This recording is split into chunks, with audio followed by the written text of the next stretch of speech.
Story with Binaca. सुनिए कहानी Binaca की जुबानी। हाजिर है ओ हेनरी की कहानी जीवन चक्र।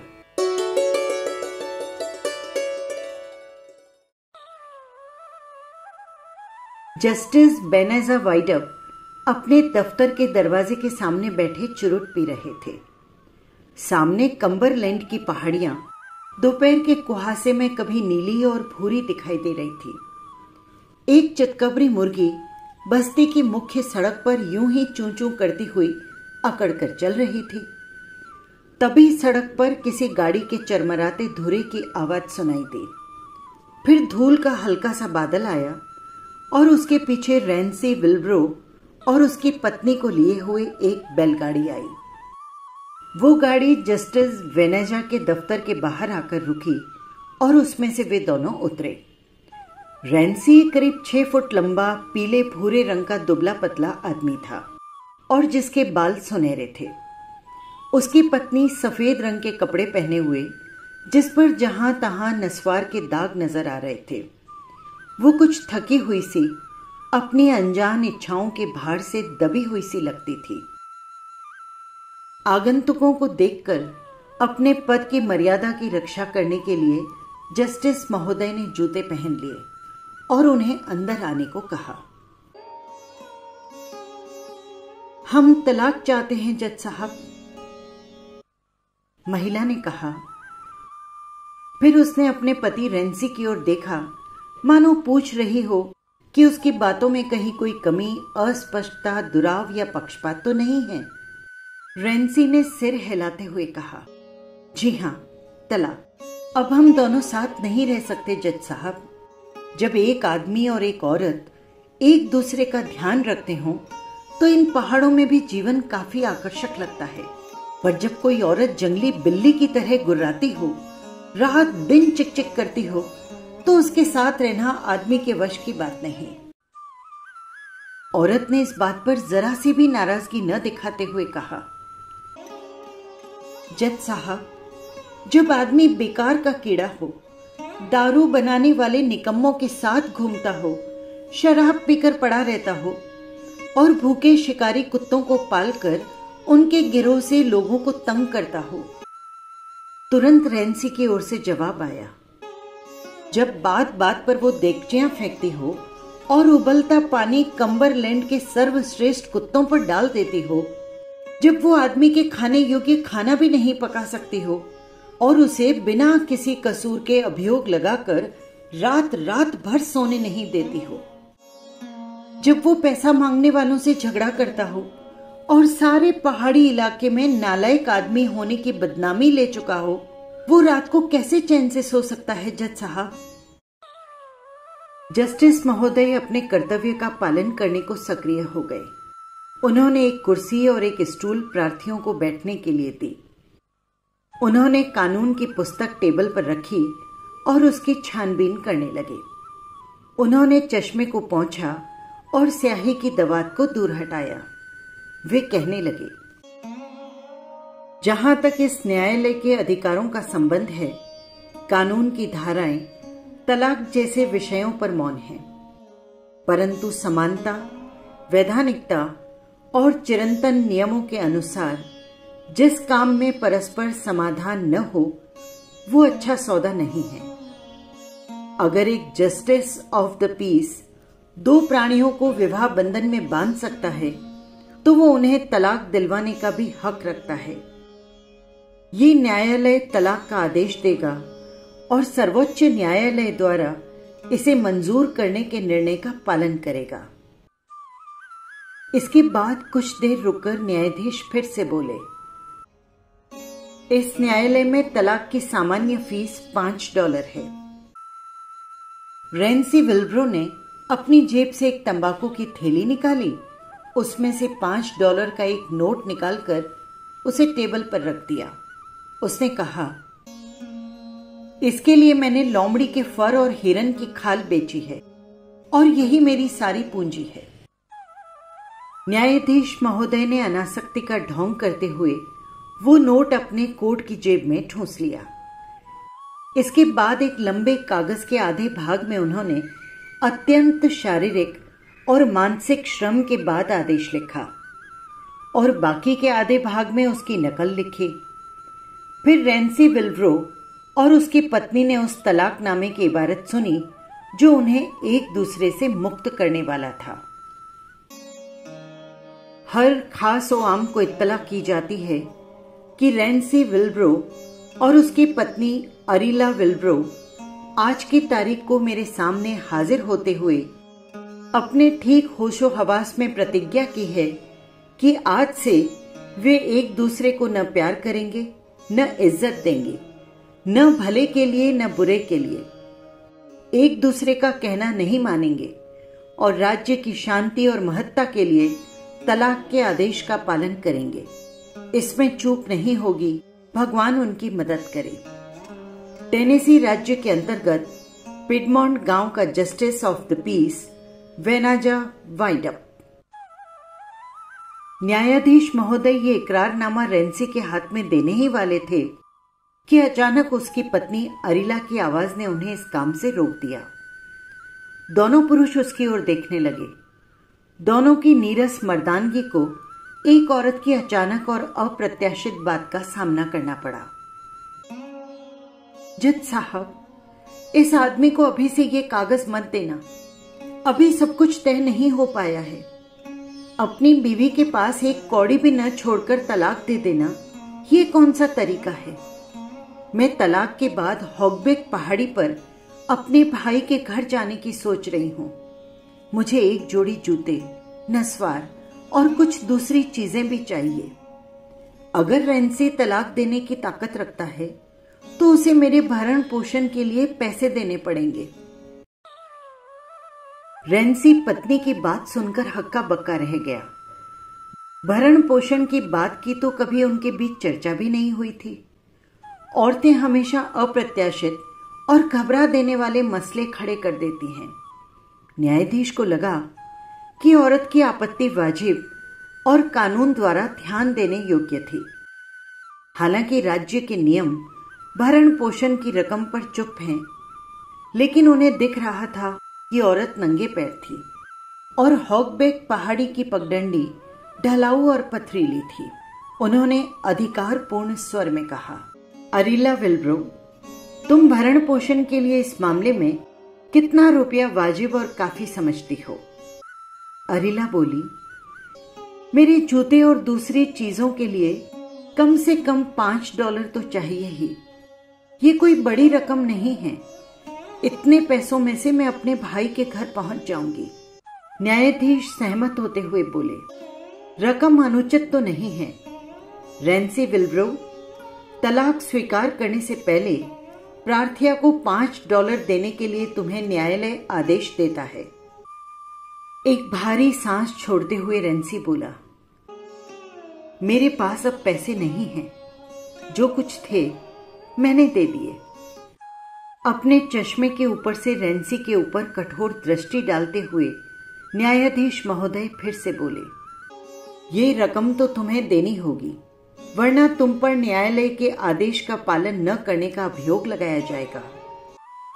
रैंसी कुछ ढीला पड़ते हुए बोला, जज साहब, अगर आप मुझे कल तक का समय दे दें तो मैं किसी से मांग कर या छीन कर इतना पैसा ला सकता हूं। मैं सत्य कहता हूं, मुझे ये रकम देने का पता तक नहीं था। ठीक है, फिर कल तक के लिए मामला मुलतवी किया जाता है। कल तुम यहां आकर पहले न्यायालय का आदेश पालन करोगे, फिर तलाक का आदेश जारी किया जाएगा। इसके बाद न्यायाधीश महोदय फिर से दरवाजे के सामने जाकर बैठ गए और अपने जूतों के फीते ढीले करने लगे। रैंसी ने तय किया, हमें यहीं जीवा चाचा के यहां रात बितानी चाहिए। गाड़ी के एक ओर से वो चढ़ा और दूसरी ओर से अरीला। बैलगाड़ी धीरे धीरे सरकने लगी। उनके जाते ही जस्टिस ऑफ द पीस वेनाजा वाइडअप वापस अपना चुरुट पीने लगे। दोपहर बाद उनका साप्ताहिक पत्र आ गया और वे उसे संध्या होने तक, जब तक कि अक्षर धुंधले पड़ने न दिखाई देने लगे, वे पढ़ते रहे। फिर उन्होंने चर्बी की मोमबत्ती जलाकर टेबल पर रख ली और चांद उगने तक पढ़ते रहे ताकि भोजन करने का समय हो जाए। वे चिनार के वृक्षों की कतार के पास वाली ढलान पर एक 2 कमरे वाले लकड़ी के मकान में रहते थे। खाने का वक्त हो गया तो वे घर की ओर चल दिए और लॉरेल की झाड़ियों के पास से गुजरे। अचानक झाड़ियों में से एक आदमी की काली मूर्ति निकली और उसके सीने पर बंदूक तानकर खड़ी हो गई। उसके माथे का टोप नीचे झुका हुआ था और उसने अपने चेहरे को कपड़े से ढक रखा था। उस मूर्ति ने कहा, चुपचाप जो भी हो जेब में मेरे हवाले कर दो, वरना घोड़ा दबा दूंगा। घबराए हुए न्यायाधीश महोदय ने कोट की जेब में ठुसा हुआ नोट निकालकर मूर्ति की ओर बढ़ाते हुए कहा, मेरे पास तो ये $5 ही हैं।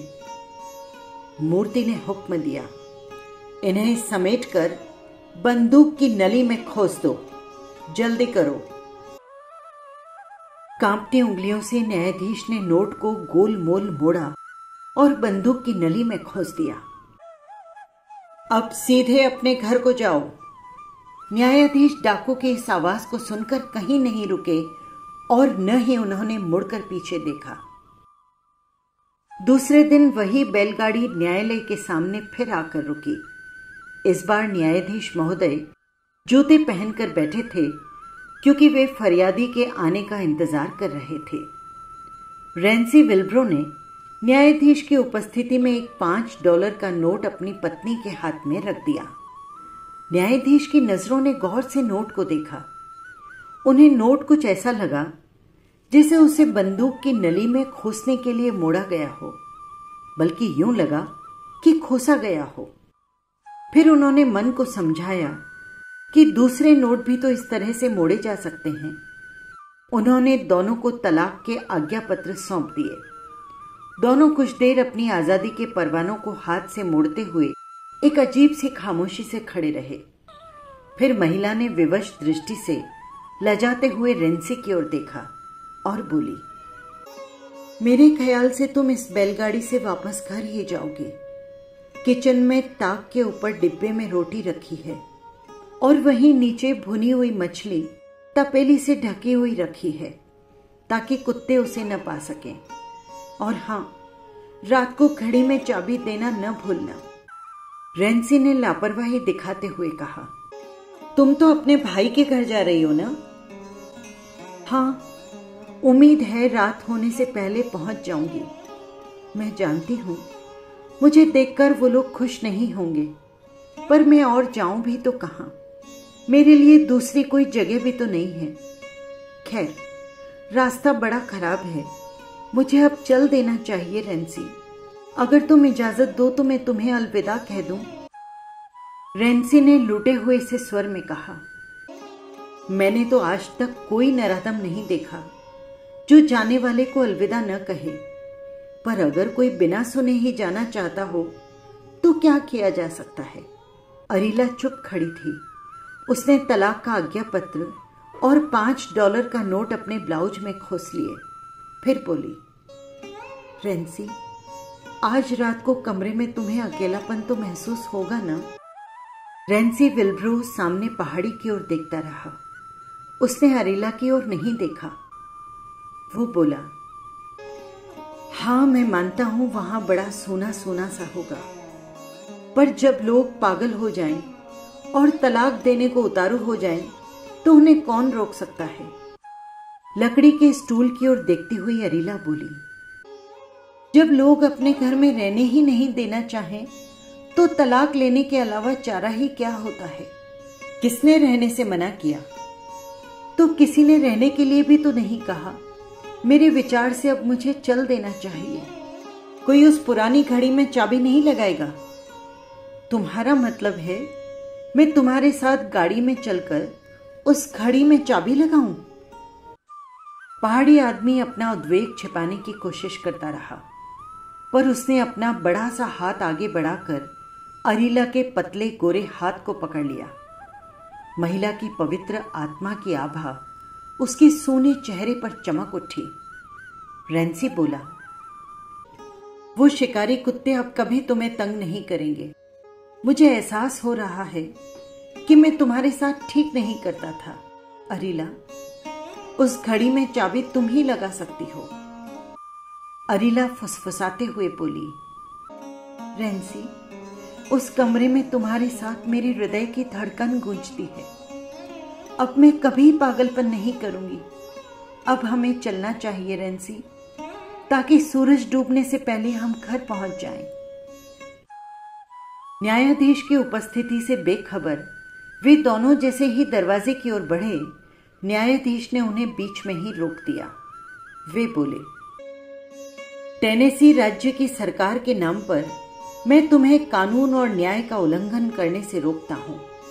ये न्यायालय दो प्रेमी हृदयों के गलतफहमी और क्षोभ के बादल हटते हुए देखकर बहुत खुश और राजी है, लेकिन न्यायालय को राज्य की नैतिकता और महत्ता की रक्षा करने का कर्तव्य करना पड़ता है। ये न्यायालय तुम्हें इस बात की याद दिलाता है कि तुम दोनों अब पति पत्नी नहीं हो, बल्कि नियमानुसार तलाक ले चुके हो। इसलिए तुम दोनों को विवाहित व्यक्तियों की सुविधाएं और फायदे नहीं मिल सकते। अरीला ने रेंसी की बाह कसकर पकड़ ली और बोली, क्या इन शब्दों का अर्थ यह है कि मैं उसे उस समय खो दूं जब हम जीवन का सबक अभी अभी पढ़ चुके हैं? परंतु न्यायाधीश अपनी रौ में कहते रहे, परंतु न्यायालय तलाक द्वारा निर्धारित बंधन हटाने के लिए भी तैयार है। विवाह की पवित्र रस्म अदा करने के लिए और अपनी इच्छानुसार विवाहित जीवन का उपभोग करने में सहयोग करने के लिए न्यायालय तत्पर है, किंतु ये कार्यवाही पूरी करने का शुल्क $5 होगा। अरीला ने न्यायाधीश के शब्दों से निकल रहे अर्थ की किरण को छू लिया। शीघ्रता से उसका हाथ अपनी छाती की ओर गया और किसी उन्मुक्त कबूतर की तरह $5 का वो नोट न्यायाधीश की टेबल पर उड़ाया। अरीला के गोरे गाल लाल हो उठे और वो रेंसी के हाथों में हाथ डाले उन्हें फिर से गठबंधन में बांधने वाले शब्दों को सुनती रही। रेंसी उसे बाहर तक लाया और वे दोनों साथ साथ गाड़ी में बैठे। बैलगाड़ी एक बार फिर घूमी और पहाड़ों की ओर चल दी। जस्टिस महोदय फिर दरवाजे के सामने आ बैठे और उन्होंने अपने जूते खोले। एक बार फिर उन्होंने कोट की जेब में पड़े उस नोट को सहलाया।